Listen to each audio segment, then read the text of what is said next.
శంకరుని అనుమతితో ప్రతిదినము వచ్చి ఆ ప్రాంగణాన్ని పార్వతీదేవి తుడపటం, అలకటం, పరిమళ ద్రవ్యాలతో కలియంపి చల్లటం, స్వామిని ఆకర్షించేలా రంగవల్లులు తీర్చిదిద్దేది. శంకరుడు ధ్యాన నిమగ్నుడై ఉండగా పార్వతి తదేక దీక్షతో ఆయనను, ఆయన అలంకారాలను చూస్తూ ఉండేది.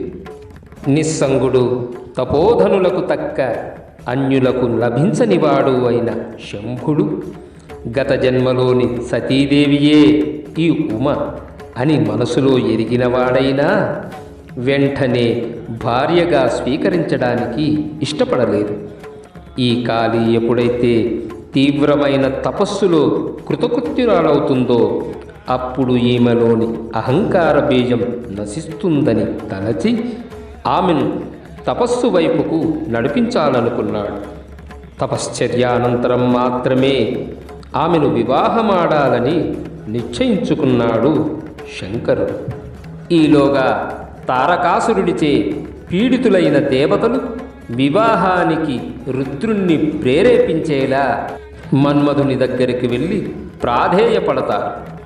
నీ వల్ల గొప్ప కార్యం నెరవేరవలసి ఉంది అని తారకాసుర వృత్తాంతాన్ని, శివుని తపస్సును, పార్వతీ సేవలను గురించి చెప్పి ఎలాగైనా శంకరునికి పార్వతి యందు ప్రేమ పుట్టినట్లు చేసి కార్యాన్ని సఫలం చేయవలసిందిగా వేడుకొన్నారు. సరేనని శివస్థానానికి తరలి వెళ్ళాడు మన్మథుడు. మన్మథుని రాకతో ఆ ప్రాంతమంతా పరిమళ సువాసన పుష్పాలతో అంతా సమ్మోహనాభరితమవుతుంది. సరిగ్గా అదే సమయానికి పార్వతి తన చెలులతో రాగా మన్మథుడు అరవిందమనే పుష్పబాణాన్ని ప్రయోగిస్తాడు.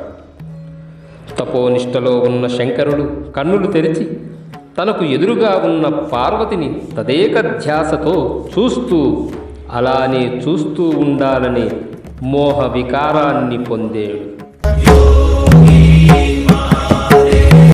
ఒక్క క్షణం తనలో వచ్చిన మార్పుకు కారణాన్ని వెతకగా మన్మథుడు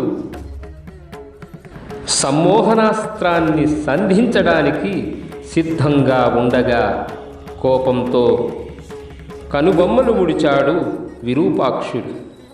వెంటనే ఆ కంటి మంటతో బూడిదైపోతాడు మన్మథుడు.